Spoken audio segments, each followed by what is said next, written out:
Eh, Baik, Assalamualaikum warahmatullahi wabarakatuh. Di sini saya akan menjelaskan mengenai tugas manajemen strategi, yaitu analisis SWOT pada suatu perusahaan yang saya ambil, yaitu perusahaan Adidas. Nah, di tugas ini itu diampu oleh Ibu Lailah Purnamasari, SEMM. Dan sebelum itu, perkenalkan saya Dinda Arifah Siska dengan NIM 17056260086. Baik, sebelum kita mulai, langsung aja kita masuk. Sebelum kita mulai, eh, saya akan menjelaskan mengenai Adidas ini diambil dari nama pemiliknya, jadi pencipta Adidas gitu. Jadi Adidas ini eh, penciptanya yaitu Adolf Adolf Dassler. Nah, Adolf ini juga biasa disebutnya Adi Dassler. Jadi Adi Dassler. Nah, Adi Dassler ini yang mulai memproduksi sepatu pada tahun 1920-an di Herzogenaurach dekat Nuremberg gitu. Nah, rancangan baju dan sepatu pada perusahaan ini itu biasanya terdapat 3 strip paralel dengan warna yang sama dan motif yang sama digunakan sebagai logo resmi Adidas. Adidas adalah perusahaan pakaian olahraga terbesar di Eropa kedua di, dun- di dunia setelah Nike. Nah, baik.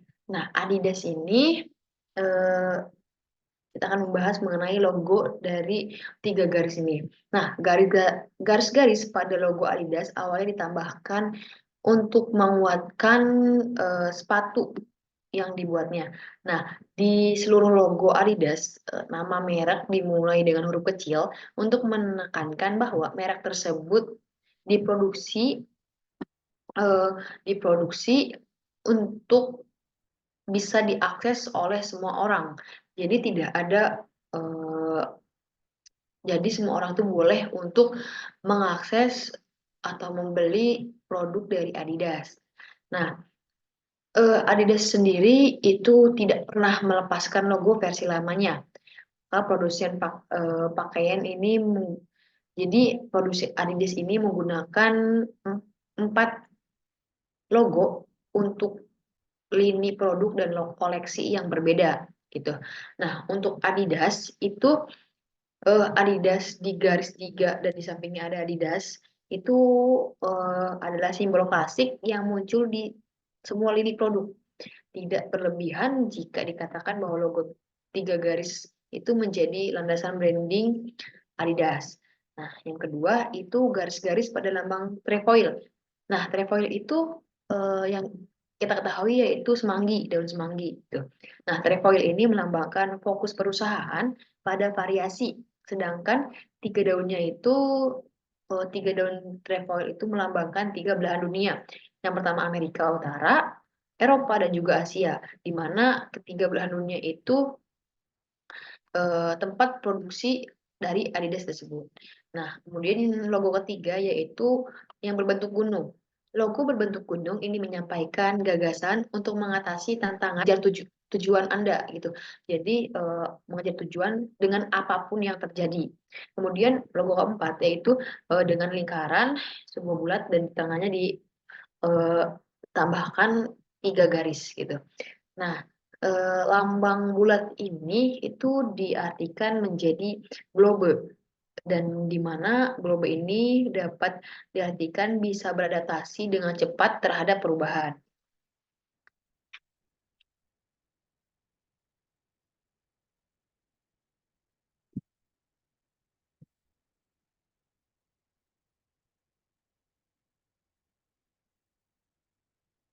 Nah, eh, langsung kita masuk ke analisis SWOT. Nah, yang strength atau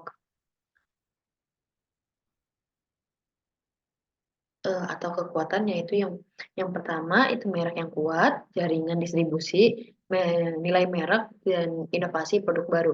Dengan kelemahannya, yang pertama ada manufaktur yang dialihdayakan, lini produk yang sempit, eh, sedikit dukungan dan juga kekurangan rantai pasokan. Kemudian yang ketiga, opportunities. Opportunities di mana industri yang berkembang, bahan yang premium dan juga meningkatnya permintaan produk olahraga. Kemudian ada tiers, eh, ancaman, yaitu kompetisi produk yang palsu, kemudian kehilangan popularitasnya di Tiongkok. Nah, kita akan membahas mengenai kekuatannya atau strength. Nah, eh, hal yang pertama dari strength yaitu merek yang kuat. Salah satu kekuatan terbesar Adidas yaitu tidak diragukan lagi adalah mereknya yang kuat. Bersama Nike dan beberapa lainnya, Adidas adalah salah satu merek pakaian olahraga yang premium dan juga diakui di seluruh dunia, di seluruh penjuru dunia. Merek merek ini tidak hanya mempunyai kesadaran yang luas, tetapi juga citra merek yang positif. Produk Adidas diasosiasikan dengan fashion dan kualitas yang relatif tinggi. Secara keseluruhan, merek Adidas yang kuat merupakan bagian penting dalam keberhasilannya meraih sebagian besar penjualan pakaian olahraga yang mewah. Kemudian yang kedua dari strength yaitu jaringan distribusi. Selain brand image yang sangat baik, Adidas juga memiliki jaringan distribusi yang berkembang dengan baik. Pada tingkat logistik, jaringan distribusi Adidas mengirimkan jutaan barang ke seluruh dunia dalam jangka waktu yang wajar.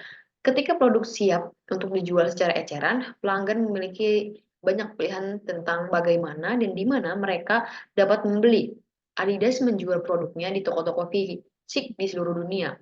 Beberapa di antaranya adalah toko bermerek Adidas dan juga eh, pengecer pakaian olahraga yang berskala besar. Kemudian yang eh, hal ketiga dari kekuatan yaitu nilai merek. Nah, Adidas adalah salah satu merek paling berharga dalam olahraga. Menurut Forbes, Adidas ini berada di peringkat ketiga dari Nike yang pertama dan ESPN di peringkat yang kedua dengan nilai merek 12,9 miliar dolar. Pada tahun 2020, Adidas menduduki peringkat ke-51 merek yang paling berharga di dunia. Kemudian yang terakhir dari peluang dari kekuatannya itu inovasi produk baru. Nah, sejak didirikan, Adidas sangat mengutamakan kualitas produknya di atas segalanya. Pada tahun 2021, 130 juta euro diinvestasikan dalam penelitian dan pengembangan sehingga 0,6% dari penjualan bersih tahunannya dan 115 juta euro pada tahun 2020. Nah, produk-produk inovatif yang berkualitas tinggi adalah salah satu kekuatan pendorong di belakang basis pelanggannya yang terus berkembang. Kemudian kita bahas ke kekurangannya atau weakness. Hal yang pertama yaitu manufaktur yang dialihdayakan. Adidas mengalihdayakan produksi produknya ke produsen timur. Meskipun strategi ini memungkinkan merek untuk memangkas biaya, ini adalah salah satu kelemahan utama mereka dengan mengalihkan proses manufaktur ke pemasok pihak ketiga yang bekerja di luar negeri. Adidas kehilangan kendali atas cara pembuatan produknya. Hal ini mempersulit Adidas untuk memastikan semua produknya memenuhi standar kualitas yang sama dan juga ketat. Selain itu, dengan melakukan outsourcing pembuatan produknya, Adidas berada di bawah kekuasaan pemasok pihak ketiga. Jika pemasok misalnya tidak puas dengan kompensasinya, mereka bisa saja berhenti bekerja dan hal ini itu akan dengan cepat menimbulkan masalah bagi perusahaan yang sebesar Adidas. Kemudian yang kedua yaitu kedua dari weakness yaitu lini produk yang sempit. Nah, kelemahan utama lainnya yang dihadapi Adidas adalah lini produknya yang sempit. Meskipun terdapat diversifikasi di berbagai rentang harga dan pasar internasional, Adidas belum memilih untuk mendiversifikasi lini produknya. Saat ini Adidas hampir secara eksklusif menawarkan produk pakaian olahraga dengan fokus pada alas kaki. Sulit membayangkan industri pakaian olahraga menjadi semakin kecil, namun tidak sulit membayangkan pesaing baru memaksa masuk ke pasar dan menyedot pangsa pasar Adidas. Jika Adidas lebih terdiversifikasi dalam produk yang ditawarkannya, maka Adidas tidak akan terlalu terguncang oleh perubahan pasar atau pesaing baru. Yang terakhir yaitu dari weakness adalah produk yang mahal. Adidas mengenakan harga premium dan juga tinggi untuk produknya. Maka target dari produk ini itu adalah dari kalangan menengah hingga ke atas. Nah, jadi hanya pelanggan kelompok berpendapatan atas dan menengah dan atas yang mampu membeli sepatu seharga lebih dari $100. Kemudian dari analisis SWOT yang ketiga yaitu opportunities atau peluang. Hal pertama dari peluang yaitu industri yang berkembang. Peluang utama bagi Adidas mungkin adalah industri pakaian olahraga yang sedang berkembang. Kesehatan dan kebugaran saat ini semakin meningkat dan tidak ada tanda-tanda bahwa hal tersebut akan melambat dalam waktu dekat. Ini berarti akan ada peningkatan yang konsisten dalam jumlah orang yang melakukan olahraga, sehingga membutuhkan pakaian olahraga yang sesuai. Namun, ini bukan peluang yang hanya dimiliki oleh Adidas. Nah, merek pakaian olahraga lainnya pun juga akan dihadapkan pada industri yang sama dan yang sedang berkembang. Dan Adidas harus memikirkan cara cerdas untuk melampaui mereka. Kemudian meningkatnya eh, meningkatnya permintaan produk olahraga. Nah, eh, membaiknya membaiknya situasi ekonomi di negara-negara berkembang telah meningkatkan daya beli dan permintaan akan produk-produk premium. Adidas dapat memanfaatkan hal ini dengan melakukan ekspansi ke negara-negara seperti India, di mana pendapatan tambahan di negara tersebut diperkirakan akan meningkat sebesar 45% pada tahun 2025.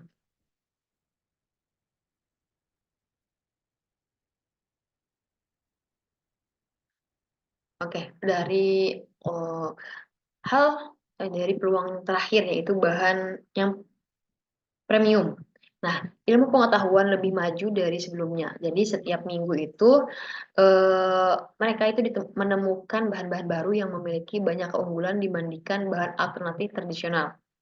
Selain itu, konsumen selalu mencari produk lebih lebih baik. Kedua faktor ini bersama-sama menghadirkan peluang baru bagi Adidas, yaitu penggunaan material yang premium. Gitu. Dengan terus berinvestasi dalam pengembangan dan pembuatan bahan baru yang dapat digunakan pada pakaian olahraga, Adidas mungkin dapat menawarkan produk unggulannya kepada para pesaingnya. Misalnya, Adidas dapat berinvestasi dalam pengembangan bahan baru yang dapat menyerap keringat agar para olahragawan tetap sejuk di musim panas atau berbagai karet dan karet untuk meningkatkan reaksi sepatu lari di setiap langkahnya. Kemudian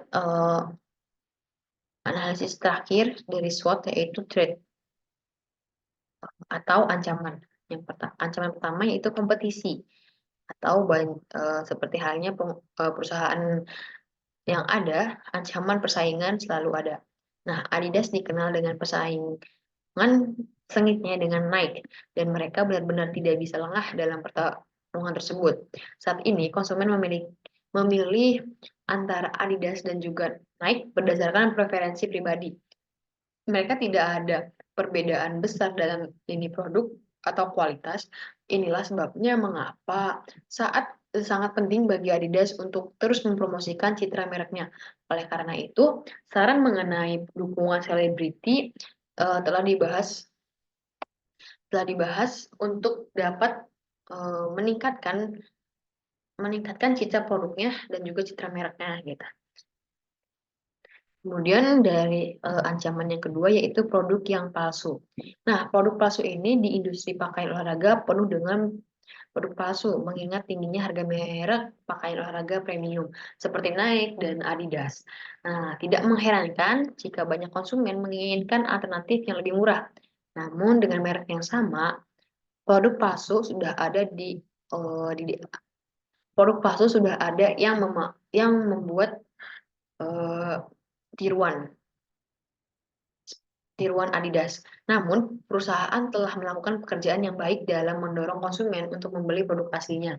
Namun, jika Adidas mengalami perselisihan dengan salah satu pemasoknya di luar negeri, risiko masuknya produk palsu dan jumlah besar merupakan prospek yang sangat menakutkan.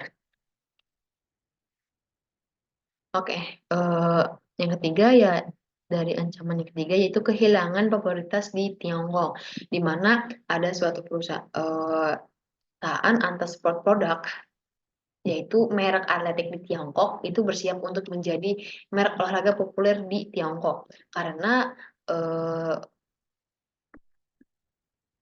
seperti karena merek yang besar seperti Adidas terus-menerus kehilangan penjualan di negara tersebut. Anjloknya penjualan merek-merek atletik besar adalah penyebab langsung dari larangan yang diajukan oleh masyarakat Tiongkok. Larangan seperti membeli produk luar dan menanamkan rasa cinta kepada produk lokal gitu. Nah, di mana ini menuntut penutupan Adidas dan juga Nike atas pekerjaannya. Nah, menurut laporan yang diposting oleh media Tiongkok, merek atletik Barat mengeksploitasi pekerja minoritas di Xinjiang. Nah, sebuah kota kaya kapas. Menurut Adidas, penjualannya itu di Tiongkok sendiri itu mengalami penurunan yang sangat drastis pada tahun 2021.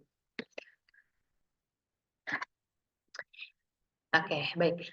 Kesimpulan dari hmm, analisis SWOT sendiri yaitu yang telah saya jelaskan, Adidas adalah merek yang sangat kuat di dunia perlengkapan olahraga, pencitraan merek, pencitraan merek yang kuat dan infrastruktur distribusi yang cemerlang. Ini hanya diimbangi oleh beberapa kelemahan kecil, yaitu manufaktur yang dialihdayakan dan juga lini produk yang sangat sempit. Namun, Adidas memiliki peluang masa depan dalam industri yang sedang berkembang ini, seperti bahan yang premium. Jika mereka mampu bertahan dalam persaingan, maka akan menjadi brand yang sangat kuat di dunia. Baik, mungkin presentasi dari saya cukup sekian. Sebelumnya, jika saya memiliki kata eh, yang tersinggung atau kata-kata salah-salah kata, mohon dimaafkan. Eh, Wabillahi taufiq wal hidayah. Wassalamualaikum warahmatullahi wabarakatuh. See you next time. Unci, unci, unci, unci.